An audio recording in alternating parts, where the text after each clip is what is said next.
Sanibingelela babukeli emakhaya. Welcome to Emperor's 2230 podcast. Give it up for umfowethu la namhlanje sivakashele. Sisekhona isidingo sokuthi as-introduce uhlala vela like mfuthu omkhulu Grand. Grand mfethu kunjani? Hayi ngithob na mfuthu omkhulu. Sacela ubingelela babukeli emakhaya obatshele ukuthi nobani. Ngiyanibulisa babukeli emakhaya. Kama mina nguJonis Ngwakamthweni. I'm a motivational speaker. Sure mfuthu omkhulu. Today sithatha i-topic very important lapho sikhuluma khona ngama-spirits very critical but siyabona ukuthi abafowethu abasema-drugsini it is beyond lo esikubona thina with naked eyes, but it is more like spirit ibabambile lento lena spiritually. We have different spirits namademoni. We've got spirits of rebellious, we've got bad spirits, evil spirits, kanti futhi nama-spirits amahle. But today sokhuluma ngale ebambe abafowethu, sibona ukuthi bayazama ukuthi bakhululeke, but siyabona ukuthi this thing is beyond abo-methodini, abo-rehab, but dinga ukuthi silande imphefumulo yabo la ivaleleke khona. Kukuphi bhuti, what is your perspective with regards to that?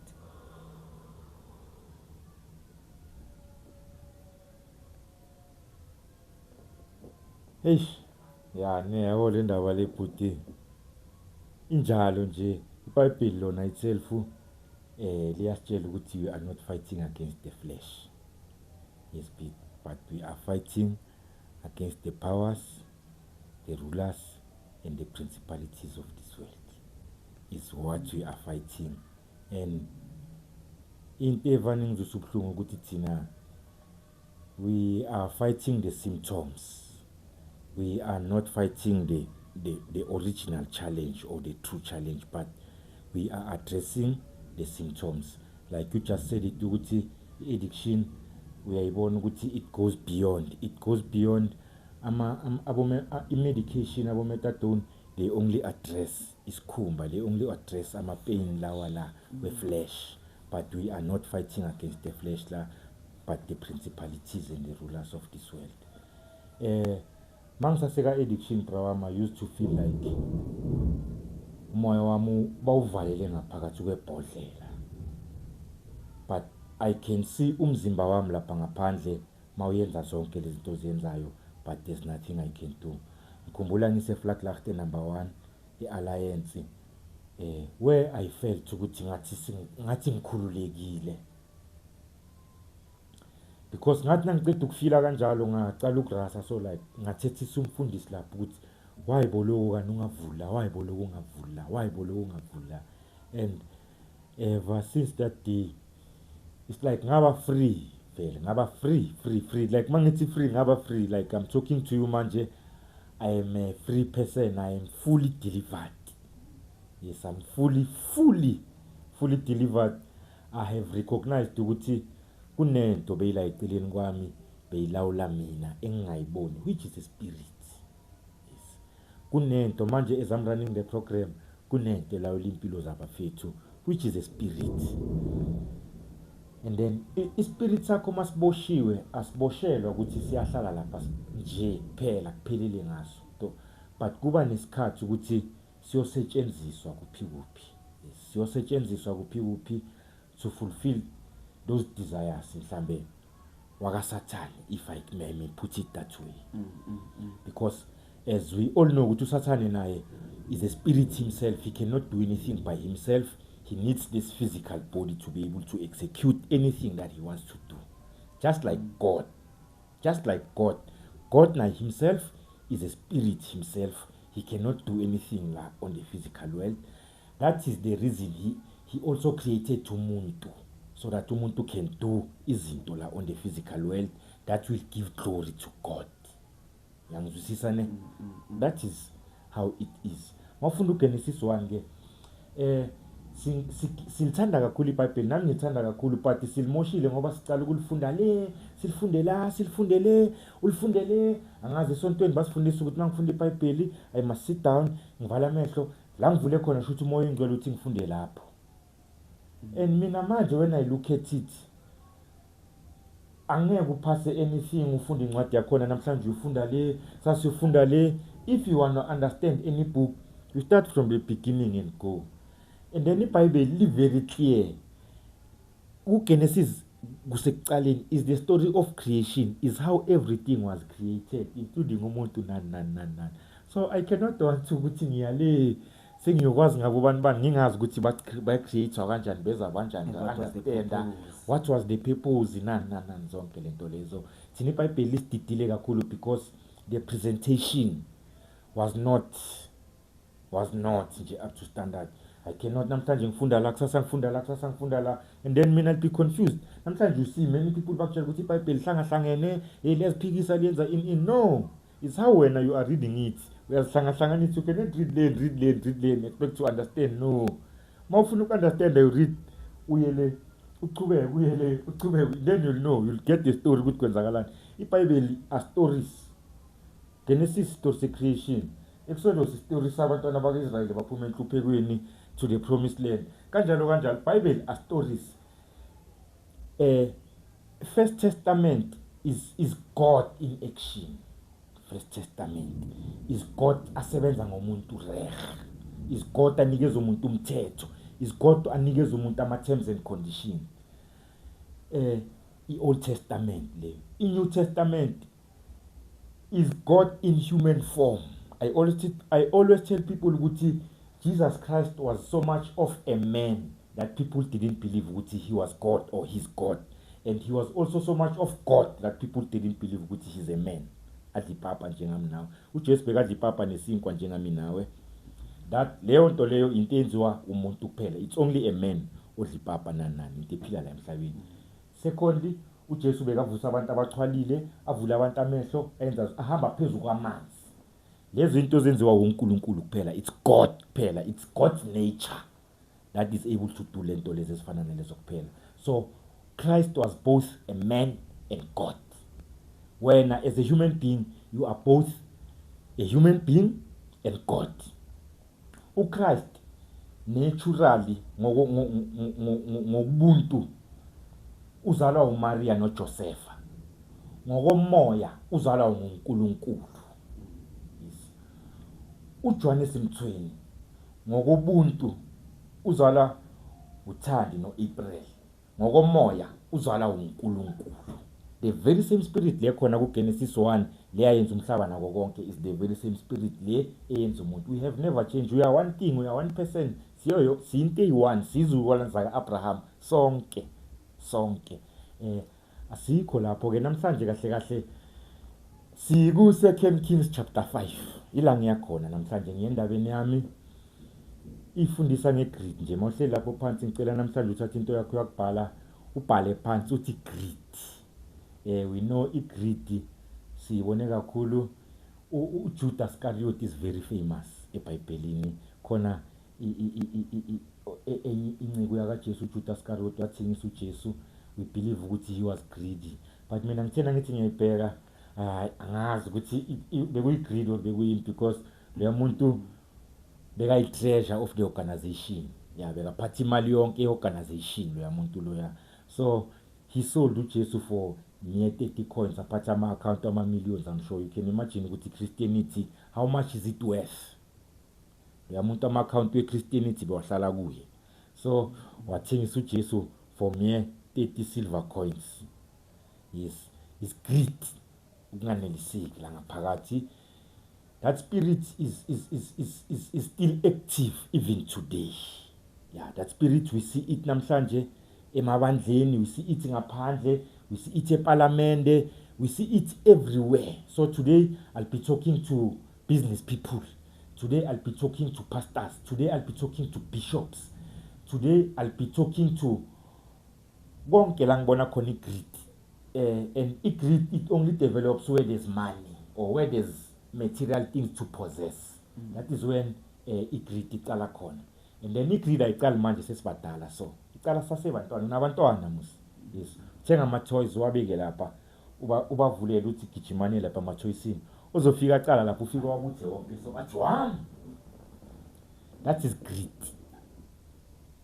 uyibona umntana asasemncane uyayibona igreed nawubabekela izinto laphayana uthi naya lapha hamba nothatha lapha ofika aqala laphaya uthi wam that is greed leyo nto leyo ngikhombe ukuthi ingozi kanjani ke mangabe kuma sweet uthi udecide umntwana ukuthi wakhe wonke bayokwanela abantu abayi10 uyowahla yi1 you can imagine nayo ukuthi inyongo yomenzana ama results we greediness lawo ke yani inemphumela yes hamba nami ke uvula iBhayibheli lakho siye ku 2 Kings chapter 5 ngizokucocela ngestory saka Naaman nawufunda iBhayibheli nawufunda itopic yakhona ithi uNaaman upholiswa ochokweni lakhe yes the English lithi Naaman is healed of his leprosy ithi ngikutshele ngalo Naaman kancane lithi iBhayibheli nawulifunda uNaaman was a mighty man of valor lithi beka isikhondla sendoda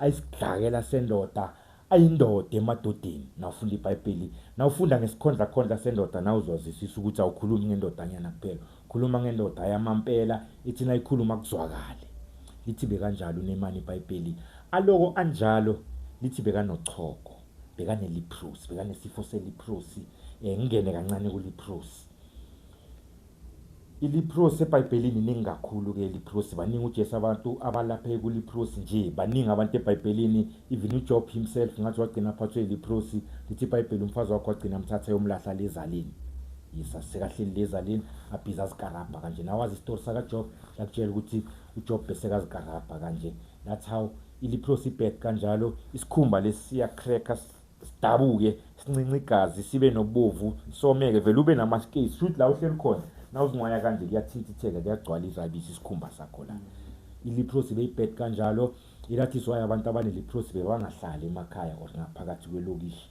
but babakhipha babayenzela indawo le ngaphandle kwelokishi la bazohlala yes baba quarantine njengoba besine covid abantu baba quarantine beba quarantine mawune leprosy alo kanjalo ayisikhondla ileprosy beyimcindezela iyacindezelana ke ukugula ke manje you cannot ube nento efana nabo leprosy la encondweni ungacindezeleki vele because abantu abasakufuni nje yonke into ayisahambi kahle because of this leprosy worst part uNaaman nangu uzothola umlayezo bathi inkosi iyamfuna iyambiza inkosi ngicela ukutshela ukuthi neleprosy yakhe inkosi iyakubiza yes today ngithi mina neleprosy yakho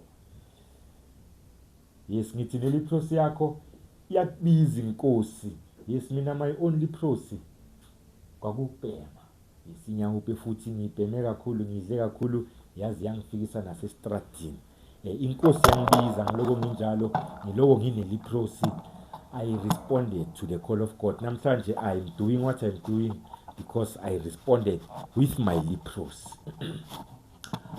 uNaaman wa-argue ke ukuthi manje lenkosi yangisukela iyangithuka iyangihlazisa kahle kahle ifuna mina ngizoma phakathi kwamanye amakhosi angibone ukuthi mina ngikanjani mayicala ukungifikela lento ukuthi iphume emadrugsini mfana uNkulunkulu uthi wena uzosiza abanye abasemadrugsini I told God nami the way kungakhona ukuthi God mina ngineleprosy nami uyangibona I cannot do it uNaaman uthe makaya kuNkosi inkosi yamtshela ukuthi brother bheka la mina nginkosi hamba ufuna ifashion designer lengaphandle uyitshela ukuthi ufuna ukugcoka ngizofihla leprosy yakho hamba ufuna umuntu owenza ama perfume lengaphandle akwenzele ezohambisana naleyo leprosy yakho uNkulunkulu makakubiza usuka yazi uhlelo ukuthi yena le leprosy yakho wena okhala ngayo uzoyibracketha kanjani uNaaman wa responda he went ugcina sebenza nenkosi alo kanjalo neleprosy mabaphuma baye ema-meetingini bekashaya amagawuni wakhe adurayo uNaaman angabonakali ukuthi uneleprosy ashaya amazaza ashaya ama-perfume kungazwakali next when you go uyokwenza umsebenzi wakaNkulunkulu God will protect you mawubuya God allows us ukuthi mase sinaye sisodwa kunganabantu uyasivumela uNkulunkulu ukuthi masizikhumule thina siziveza ama-leprosy wethu sizikarabhe phambi kwakhe asibone lokubuhlungu bethu uNkulunkulu yena azokwazi ukudila ngabo kahle asizifihli kaNkulunkulu there is nothing that you can hide from God because uNkulunkulu wazi nenwele zakhe ekhanda ukuthi zingakhi mawufunda eBhayibhelini uthi usasela isisini saka mamakho he knew you so ukubehave le way thina sibehave ngakhona sibazalwane ukuthi we take other things siziphushele ngaphansi kwemati thinking ukuthi njengoba le rubbish yami ngifake ngaphansi kwemati uma vusa ngayiboni noNkulunkulu akayiboni. No kuyabona makuthi isivakashela emzini wakho sikufonela sesila ikhona sithi ngiyeza lapha endlini. La endlini kuhlangahlangene ningakandluli ne. Uthatha konke ufake konke neje uthi makakokoda la kube la nizohlala khona sekuclean. Sibona sikhona ukwenza lokho ebantwini and we think ukuthi we can even do that to God. We can't. uNkulunkulu ubona la ekujuleni kwenhliziyo yomuntu. Usubona la ngaphakathi komuntu ukuthi uJohn njengoba khulumela futhi kangaka lapha enhliziyweni yakhe ngaphakathi uyayimina lento akayimini or ikhona la kuyena. So we cannot hide anything. What uyabhema, what uyenzani? Futhi lokho kokubhema is irrelevant to God. Mangabe wena uthi ngumntana kaNkulunkulu, I'm not encouraging ukuthi bhema, but it affects your relationship noNkulunkulu. Kancane nje ngidlule ngisasezistradini mina I used to go to church even ngiphethe ama-drugs la esikhwameni ngiphethe umese la esikhwameni. I used to go to church kahle ngoshipe yonke into ibe mnandi ngangibona ngathi bangikhina kancane ngiphume ngijikele ngale toilet ngishaya ithi la mpash ngibuyise ngihayi vela amadleba angaka ngizohlala phansi ngilalela izwi kahle. God never judged me.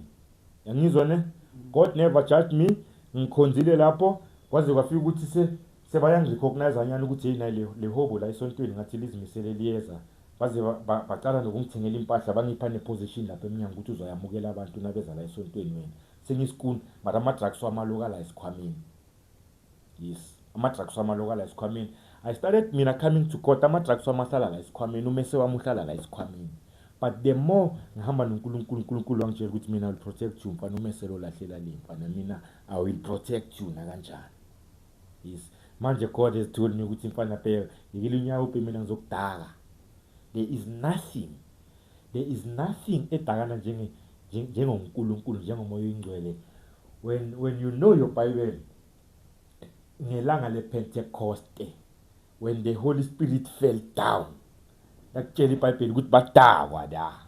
Yiso wavela lapho wazowabuza ukuthi baphuze indaba ekuseni kangaka bakhuluma ngelimo nani into ebayenzayo badakwe iwayini liphi lebayiphuze ekuseni kangaka bebangaphuzanga iwayini. It was the Spirit of God. Ispirit saka God mawusibona esontweni lakho mangabuya sonto nokubona abantu baze baphakamise nezandla abakhala na ayifikile lento ayilawuleki. Mina self I used to tell myself vele ukuthi ngeke bangithandazele ngiwe ngeke ini yonke lento le, but I got to experience vele ukuthi uNkulunkulu makayenza into yakhe ayikho into akangayenzi.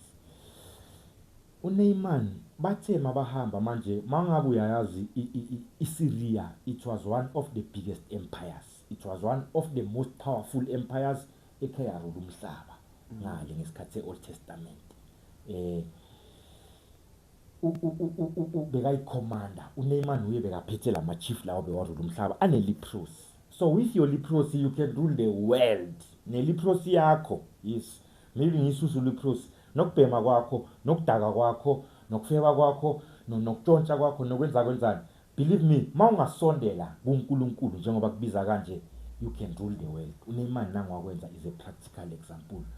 Bahamba bancoba nabaloko baconquer ama nations, baya kidnap abafazi nabantwana bababise eSyria to grow your empire. Vele manceda ukuncoba ngale nibulala amadoda ngisho niza nabafazi ngapha then nizokhulisa yini imindeni ngalabafazi bangale. Yes, behamba kanjalo kulabafazi nabantwana babakidnap ngale eIsrael. Kulezi izwe baziconquer bagcine bafika naseIsrael baconquer iIsrael. They took abantwana laphayana nabafazi babuya nabo. And then uNeyman yena aloka isikhondla aloka neleprosy bekangabusiswanga nabantwana. Yesilakutshela iBhayibheli ukuthi wathatha umntwana oyi-1 wentombazana wayohlala naye endlini yakhe watshela inkosi ukuthi lo ngiyosikhulisela yena endlini yami uzoba umntanami lo. Inkosi yathi no problem mthathe. Umntana wakhululeka naye wahlala obviously bekajabulile mhlawumbe ukuthi akabulawanga nani uyaphila kahle grand. And then remember uNeyman was the commander in chief. So that should tell you ukuthi status saka Neyman emphakathini was very high. It was very high status sakhe emphakathini, commander in chief lo muntu. Umntwana naye wabona ukuthi musla sengihlala kaNkosi musla. And then umntwana wabona, remember God can only protect you mayokwenza umsebenzi wakhe lengaphandle. Mawubuyile la endlini on your secret place uyakuvumela uNkulunkulu ukuthi zikhumule uziveza amahlazo wakho uzihlambulule uwanike yena. uNeyman, that is what he used to do. Makabuya le makafika kwakhe bekakhumula lamagawuni lawa ivele leli cross. Lo mntwana wabona ukuthi hayi man kanti lo muntu lona usona musilela abangikidnap khona mina ukhona umprofeti bambiza ngoElijah igama lakhe. Yes, laba basonga imbone kakhulu abalapha. Lo mntana watshela umfazi wakaNeymar ukuthi bheka la wena, nawungatshela indoda yakho ukuthi ibuyele le ifine ifuka umprofethi uElijah bangamlapha. Lo mfazi lo atshela ubaba kakhe ukuthi baba bheka la, lo mntana uthi lela nimthethe khona wena ungasizakala nawungafuna umuntu okanje kanje kanje. Ngokutshele futhi another advantage yokuresponda inkosi mayikubiza ayigcini ngokuprotecta kuphela mayokwenza umsebenzi wayo, but mawunenkinga iyakukhulumela inkosi. Shuthi uNeymar uthi ze makaqeda ukutshela inkosi azange isabuza into eziningi, yathatha iball pen nencwadi yabhala ukuthi nayi incebo yami uNeymar uyeza usendleleni uneliprosi, makafika lapho ngicela nimthandazele nimsize nimjikisa abuya azosebenza seka-grand seka-clean. When you go inkosi ikhulumile nokuthi izinto zakho sezicedile zithe khacha hleli, awusayo negotiator. He didn't go there to negotiate ukuthi inkosi ithi ngithandazeleni nani. No, he didn't go there to negotiate. No. He went there to be healed. He went there to be restored.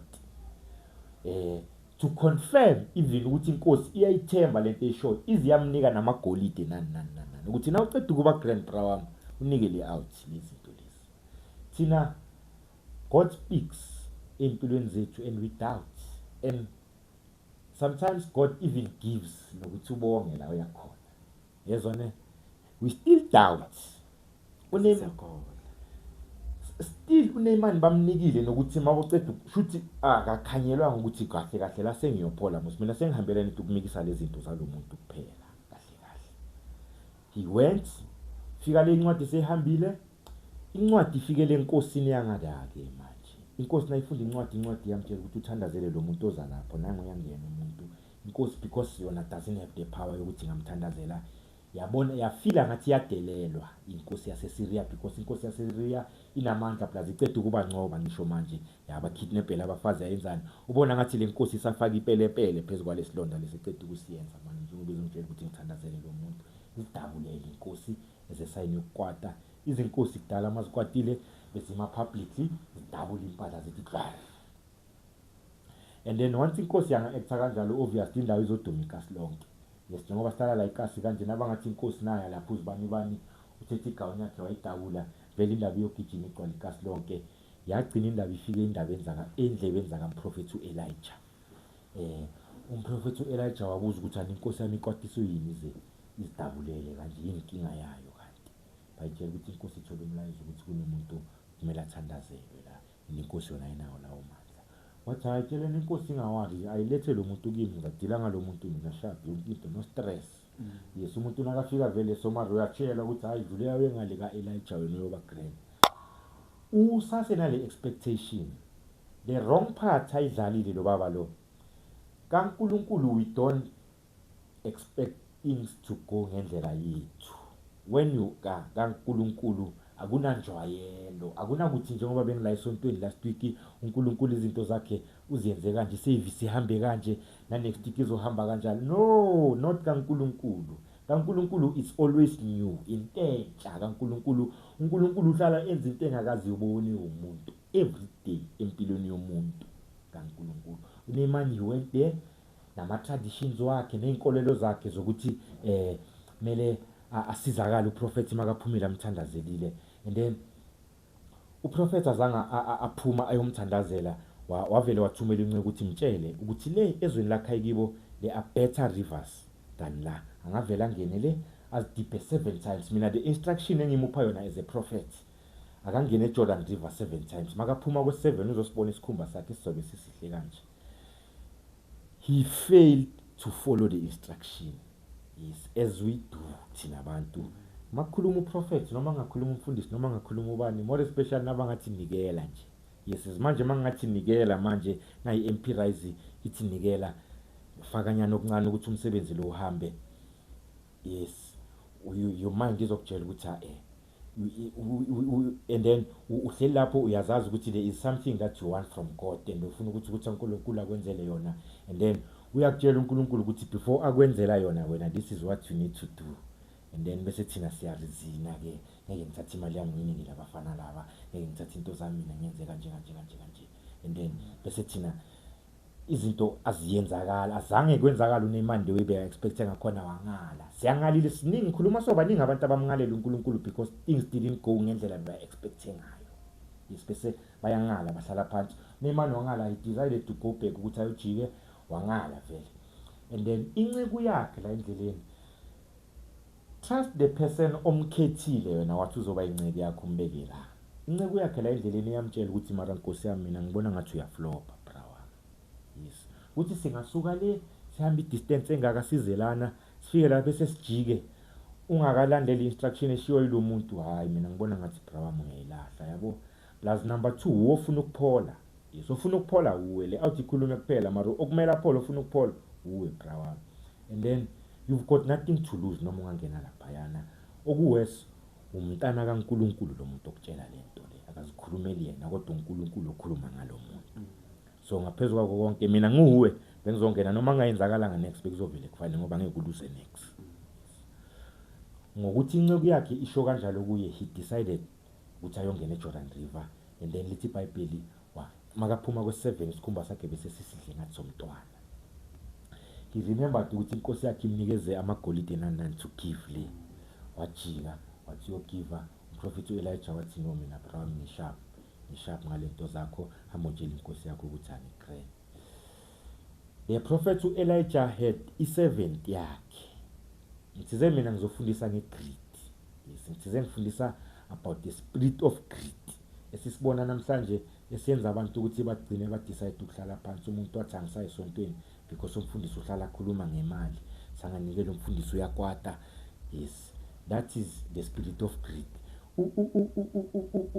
uGehazi bathena bafika uNeymar athi ngiyabonga mfethu nawo amagolide inkosi yami ethe ngokunika umprofeti makathi ngiright uGehazi wanyanya kakhulu ngicela ukukutshela ukuthi mangabe uzokwata ukwatele izinto ongazisebenzelanga ane uGehazi wakwata mabajikisa lamagolide as if there is something that he did ukuthi uNeymar nalapheke yes but he did nothing bekamila khona he observed wabona yonke into eyenzakalayo he did nothing but mase kumphiwa izipho uye inhliziyo yakhe babhlungu futhi ngathi ufila ngathi zingeza ngakuye uthe umprofeti Elijah kamjikisa uGehazi wayenza ngathi uyakwakhe wajikisa wagijimisa uNeymar wafika wakhuluma namanga abazalwane sinamanga blind sazovela lapho ukuthi abazalwane sinamanga kanjani wafika wakhuluma amanga wathi inkosi umprofeti uthi mawunginike lamagolide nani bamnikeza wajika wayozifihla lezi zinto before abuyela kuprofeti uthe makafika kuprofeti yambuza ukuthi bowukuphi mfethu njengoba bosuka la wakhuluma amanga futhi atshela iprofeti emehlweni manje direct ukuthi hayi mina bengayanga ndawo bengikhona nje la around ngilongiroma around iprofeti la imtshela khona ukuthi was not my spirit with you mawamukela amagolide nalezi zinto lezi ngizijikisela mina na yes and then ngokwenza kwakho kanjalo you have also taken the curse eliprosi ebeyikuNeymar ngokwamukela lamagolide so I am sharing this message to you out there as a warning ukuthi igreed iza namanye ama consequences abhlungu kakhulu more especially mawumdala ungcono kakhulu emntwaneni because ngithize maka greed ngamasweet uzoshaya inyonga gule kuphela izosizoyilapha inyongo thina abazali yes mina mase ngumdala kanje ngigijima emva kwegreed uyisibona ngakhona I will take izinto ezi-wrong okubhlungu ukuthi angeke ziphelele kimi kuphela but they will also go down to nabantwana bami even nabantwana babantwana babo lithi iBhayibheli before uNeymar uGehazi asuka phakathi phambi kwakamprofeti uElijah isikhumba sakhe bese sicalile siwoma sekabane leprosi same time so uhleli lapha ekhaya just by being greedy uhalele nje kuphela uphinde wamukele izinto ezingazanga kuwe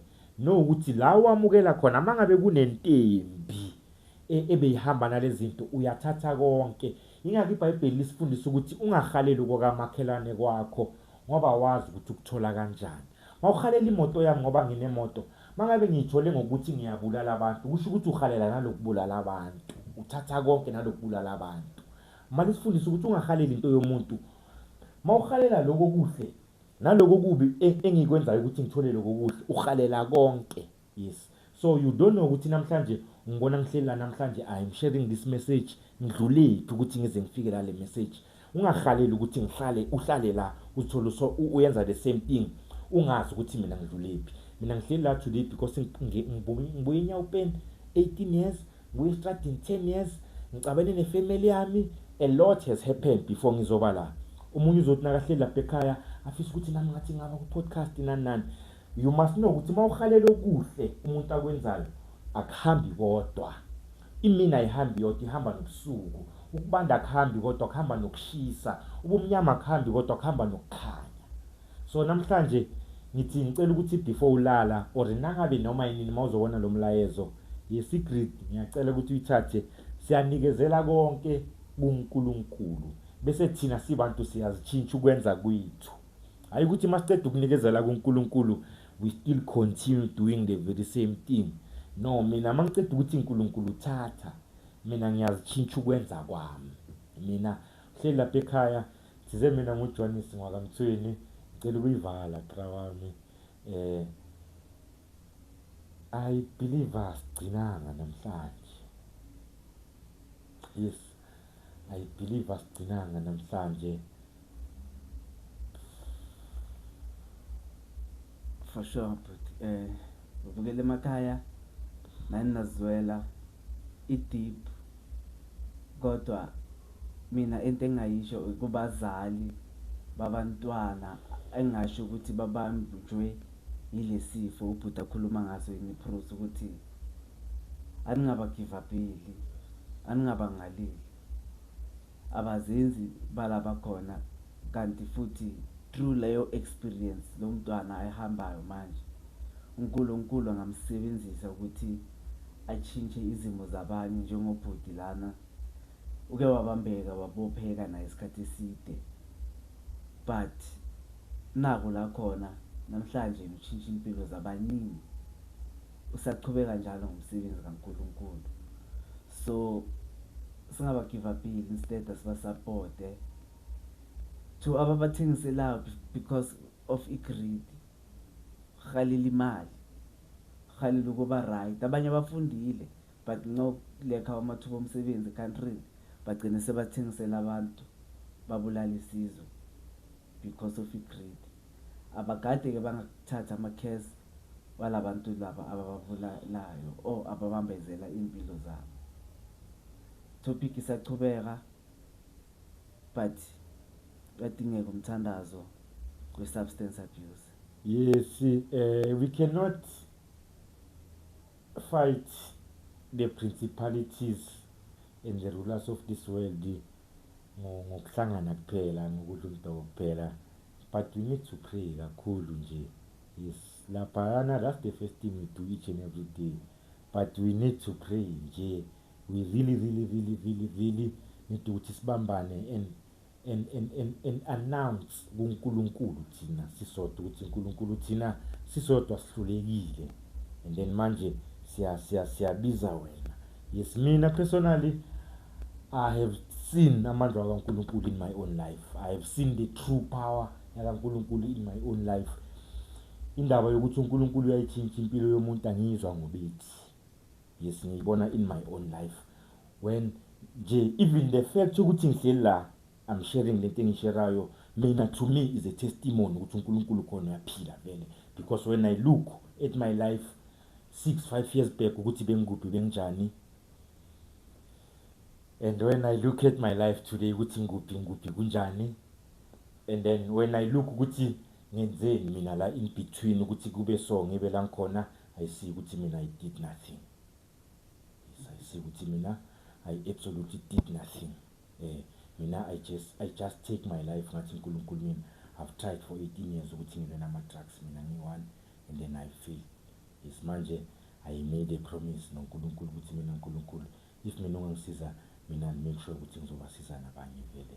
Yes, this is a covenant that was made a long time ago before ngifuna ama drugs vele ukuthi mina uNkulunkulu if you can help me, mina the only thing I believe in to do la emhlabeni is to tell abanye abantu ngawe kuphela ukuthi how great you are, ukuthi mina ngikubone kanjani in my life. Yes, mina I've seen God kakhulu bra wami, maybe because you were there, even bengisasho ukuthi when God touches impilo yomuntu, he restores everything. He restores everything. Kunestory laphayana eBhayibhelini sakalo mama lo bekanesifo so sokuphuma igazi for a very long time. When Jesus touched that woman, he did not only cure isifo sakhe lesibhekana naso, but he restored even the dignity of that woman. So when God touches you, even your dignity will be restored. My dignity is restored. Before my dignity is restored,